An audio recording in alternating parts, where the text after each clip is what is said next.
At a time of the year where we look to rejoice in peace, forgiveness, spreading cheer, and taking in what joy the festive season brings to us, we look back at the titles that grace the box office, from winter warmer to summer blockbusters, and names we look forward to eagerly for home release in the run-up to Christmas.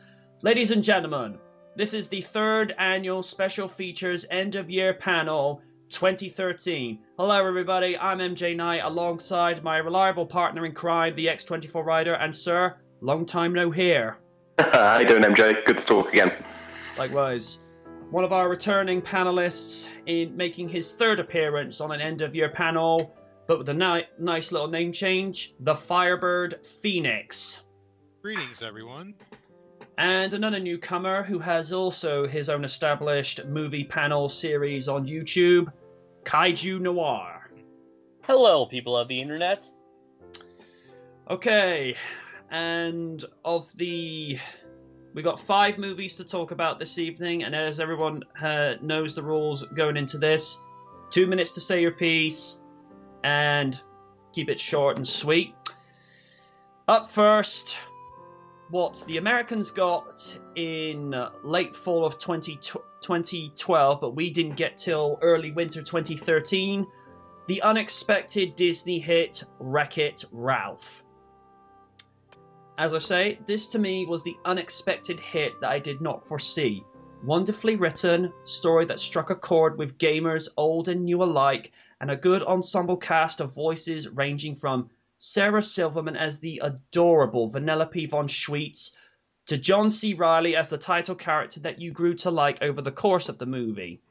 Disney produced yet another classic with this flick, as it was just as enjoyable for the adults as it was for the kids. A bit bemused that the UK had to wait until early winter 2013, but it was well worth the wait. Ryder. Wow. I mean, just wow. This was a massive surprise. I mean, I've got to give big ups to all the voice actors, you know, John C. Reilly, Sarah Silverman, Jane Lynch, Alan Tudyk, all of them superb. As far as the animation goes, I mean, it really deserves a medal because you had the game world, real world, you had Fix-It Felix, Sugar Rush, Heroes Duty. So all these environments were different, and they all had to have their own look, and yet the animators managed to accommodate all these different characters from all these different worlds at the same time. Quite impressive if you think about it. Oh, yes. Yeah. I put this down to, I would say this will become a modern classic as the years go on.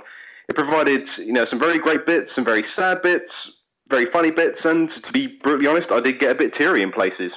You know, it really struck a chord with the heart there.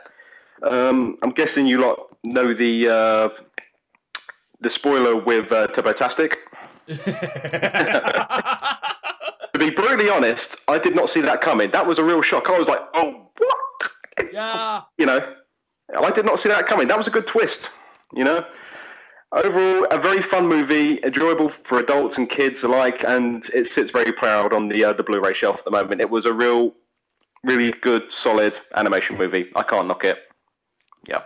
You know, you raise a good point saying it was a bit of a tearjerker, particularly when Ralph destroys. Oh, don't. Yeah. But yeah. The one thing I did find quite touching and quite moving is where he just shakes Turbo off and just goes for Diet Cola Mounting, reciting the bad guy affirmation. I thought, I like that. Yeah. Oh, yeah. Yeah. Mr. Phoenix. Yes, sir? Your 2 cents? Well, Ryder already said what I wanted to say, but it bears repeating.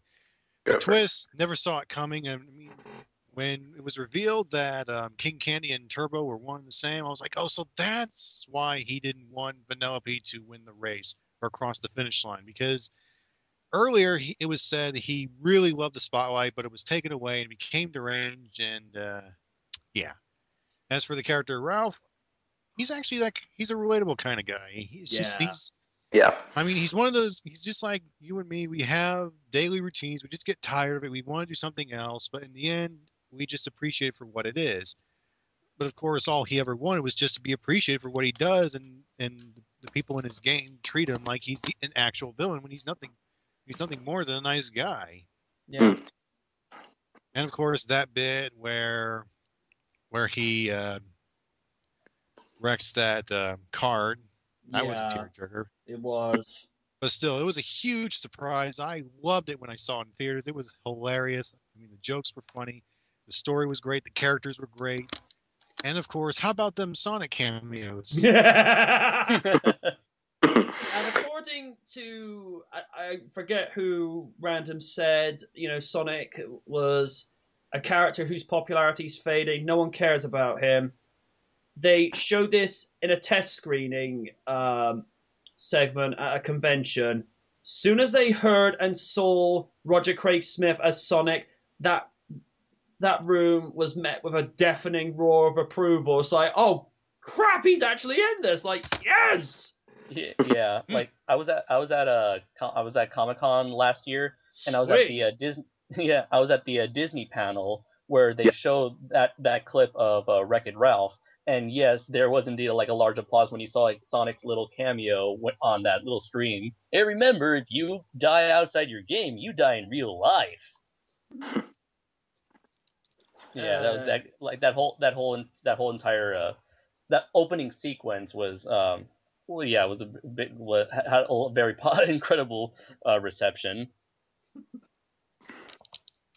Well, since you just chimed in there, Kaiju Noir, your thoughts? Okay. When I first saw the trailer, my mind was simply blown away. I would never have expected Disney to make a movie based around something so current, in this case video games, and to their advantage, it worked. The characters I felt were all well developed, excellently voiced by their respective actors, and were a joy to see on screen.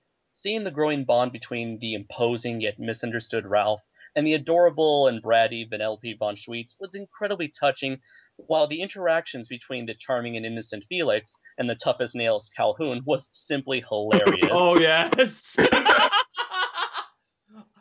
Good fun. And they invented a new curse word, bull roar. I was like, love that. And this is just me personally, but Calhoun, that was my favorite character to see. Also, Charlie Harper's therapist in 2.5 Men as well. That's what made it more funny. Yeah. That's what made it more funny, because they actually animated Calhoun to actually look like Jane Lynch. Yeah. She's basically playing herself, but with a gun. Basically, yeah. In a nutshell, yeah. Oh, no, do not give that woman a gun. No! The thing that sorry to just cut you off real quick. I did like the theme song that they provided from Owl City. That was like, wow. You found it so relatable to it. My apologies, Kaiju Noir. You may continue.